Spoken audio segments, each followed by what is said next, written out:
Panalo sa sarap at sakita, lalo na ngayon na grabe ang init. Madali lang ito gawin, at hindi pa aksaya sa gasol, kasinokok ang gagawin natin na ice candy. E-prepare na ang mga sangkap at tayo ay magsisimula na. Ang mga list of ingredients ay ilalagay ko na lang sa dulo ng ating video. Gagamit tayo dito ng fruit cocktail drained. Ito ay 425 grams, pwede isa lang ang gamitin, pero dalawa yung ginamit ko. Pwede rin ang malaking fruit cocktail na lata basta depende na po yan sa inyo. At para magkasya ito sa plastic, ay hiniwa ko na lang ito ng maliliit. Yung syrup nito ay huwag ninyo itatapon, dahil ilalagay natin yun sa ice candy mixture natin mamaya. Kapag nahiwa na lahat ay set aside muna ito, at sa isang bowl ilagay lahat ng mga sangkap para sa ice candy mixture.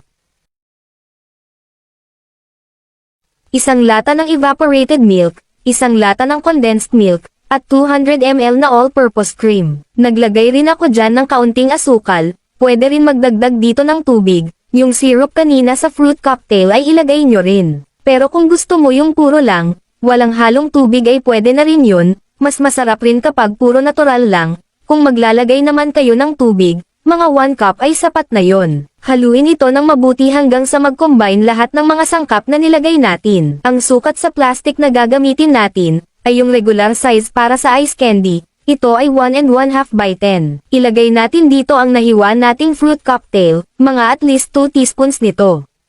Pwede ko bang malaman kung taga saan ang mga nanonood sa akin? E-comment mo ang iyong lugar. Maraming salamat sa suporta. At nakagawa ako ng 32 pieces sa ating ice candy mixture. At lalagyan naman natin ito ng ice candy mixture, 1/4 cup mixture nito para pantay-pantay ng sukat lahat. E-twist at itali ang dulo nito para ma-seal ito ng mabuti. Ito na yata ang pinakamadaling recipe sa paggawa ng ice candy, dahil hindi ka na magluluto nito at madali ka lang matatapos nito. Ulitin ang proseso hanggang sa matapos. Kung makikita ninyo na kunti lang yung nagawa ko, ay dahil sa ito ay for family consumption lang namin, at kung gagawin mo itong negosyo for this summer ay maaring doblehin or triplehin ang mga sangkap na ginamit ko dito. Pagkatapos malagyan lahat, ay ready na ito for freezing, ilagay mo lang sa freezer, e-freeze mo ito overnight para sa mas magandang outcome. O di ba napakadali lang nitong gawin, at sa pagdating naman sa price nito, ay depende po yan sa nagastos nito.